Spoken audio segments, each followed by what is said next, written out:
Yeah, so the Acolyte had insane plans, actually insane plans. Genuinely mental. I did a video last night on this. Quite late for me, or was supposed to, but it was pretty late.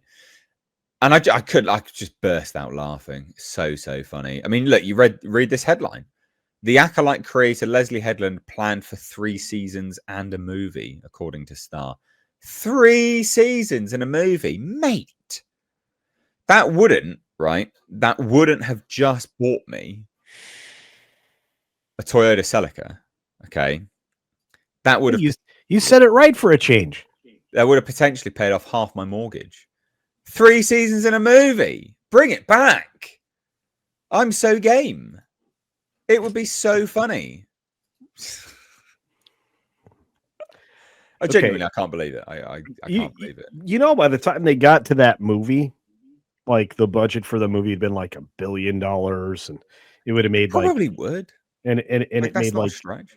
Yeah, it made like 20 million in the box office because it was unbelievable, bad. Like actually crazy. So let's take a look. Right, basically, Manny Jacinto was at Fan Expo, and he just said, "Look, I remember Leslie's dream was for us to do 3 seasons, not just this one." But there's something about having a finite ending to things that makes it so much more special. So yeah, I don't know if I'd do it or not, but 3 seasons in a movie would have been incredible. And I know we had so much more to explore with that 2nd season. Now wait, there's more that makes this even funnier. So he talked about Darth Plagueis. We definitely wanted to explore it. I hope so. Otherwise, why did you show him? There was definitely going to be more of Plagueis in the 2nd, or if not, the 3rd seasons of the show. Well, I would hope so. Otherwise, why did you show him? But I just can't say because, we could come back. No, you can't. But please do. I'd love to buy that car. That'd be amazing. Please do. I'd love to pay off like half my house. That'd be epic. Why should Leslie Headland be the only one profiting from Star Wars' downfall? When everyone's like, guys, why are you gloating that you could earn money from it? Because these motherfuckers do. Why? What? Like they are gloating that they earn money from the destruction of Star Wars. They're not fans, right? I like Star Wars. I don't want it to be destroyed, but goddamn, I should earn some money from it being destroyed. Absolutely. That's basically, it's I don't know, reparations. Essentially, it's reparations. Fandom. You invest in a fandom. I should earn money from you destroying it. You're basically giving me my money back for everything I spent.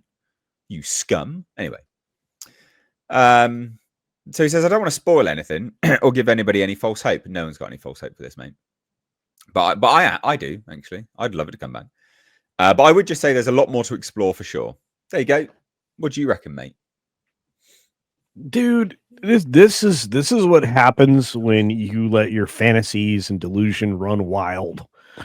There was no chance. Disney has not committed to more than 1 season of anything in Star Wars other than this Andor show, right? And Mandalorian, which was the only thing that went more than 2 seasons. Well, Andor was supposed to be 5 seasons. Yeah, it's not. It's not going to be that many. I know it's 2. But, they're done. They're wrapping it up with the second one.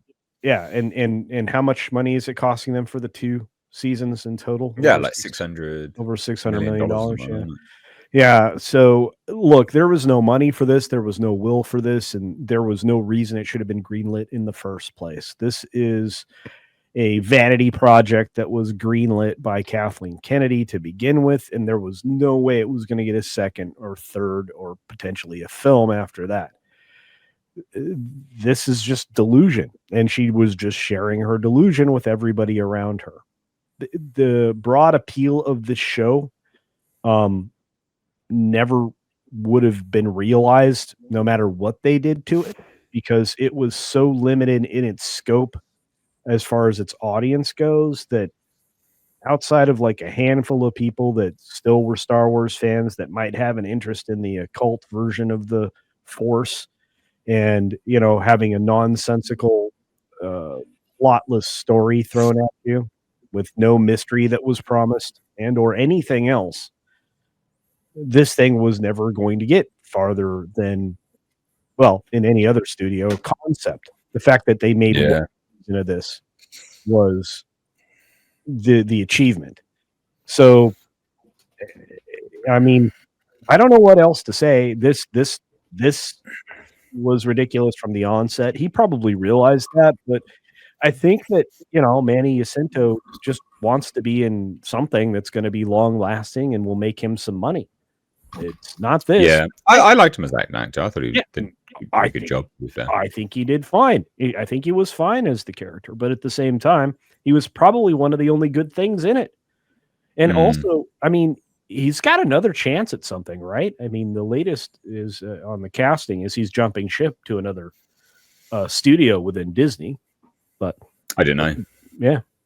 So. Oh well, there you go. I mean, look, this is just I don't know.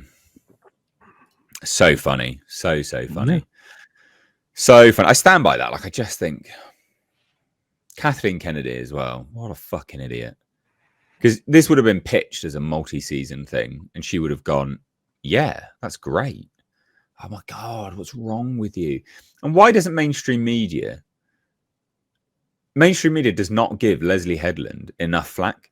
She was the personal assistant of Harvey Weinstein when he was prolific doing the things that he was doing, which they allegedly hate him for. It's like, how'd you go from being like, working for a known sex pest to then, well, I guess that's dumb, isn't it? Really, the answer's right there in the question. How'd you go from working for a known sex pest to being, high up in the industry? Well, we know why. That's because you worked for a known sex pest, I guess. But it's just insane. But the mainstream media doesn't give her enough flack for it. Like, why hasn't she been questioned properly by the mainstream media? Why haven't they interviewed her and gone, surely you knew what was going on, didn't you? I mean, you were booking him. Surely you knew, You were next door, you would have heard. He might have even got you to clean up the couch. Do you know what I mean? Like, no one's asking her this. It's ridiculous. No, I mean, to me, it was, obvious that this was going to be a something, but you have to remember Disney has ties with Weinstein, so they owned Miramax. And I'm just going to say it this way: I think literally owned this company. Yeah, I like Manny Jacinto, and I have for a long time. He's been very good. He was in the television show The Good Place. He was in the Top Gun sequel, right? Yeah. He's a very good actor. He's got plenty of opportunity. But I don't think he needed to fluff, pun intended, this particular series up for anybody else to get their hopes up about a season 2 or 3 or a film. I think that this is not. You just leave that behind, because all you're going to do is get the limited number of fanboys and gals out there kind of wet for something that isn't ever going to happen and likely never was going to happen. That's just to me, it's kind of cruel. Anyway, for what it's worth. Yeah. Well, there you go. Anyway, I don't know much else to say on this. This would have been dumb. But equally so, I could have bought this. So that would have been great. So please make more. Please make more. Dude, you're getting Andor. You're getting a $400 million. Andor's actually good. No, I like Andor. I think Andor is actually good. The thing about the Acolyte was it was genuinely terrible, but in the best possible way, because it was so bad, it was fun to watch. Because you couldn't see the money on screen, so that was just hilarious and baffling. And the writing was so basic. It was a miracle that it got greenlit. It was just bizarre. So the whole thing was just it was like a strange fever dream. So it was fun to watch it and review it as a result of that, right? Like, just destroying it because of that. It's not like it wasn't boring in any way in terms of the watching thing. Because I was laughing my ass off during it all. Like, it's like a comedy. Like, what is going on? But yeah, Andor's good. So, the unfortunate nature of good things is that they don't get many views when you're watching them and reviewing them, which we've spoken about here actually on New Year's Eve.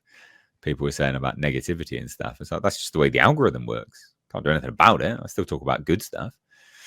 But yeah, what can you do? And look, I'm pro the Acolyte. Bring it back. I want it. I want it back, mate. So I can buy this. Anyway, let's move on now.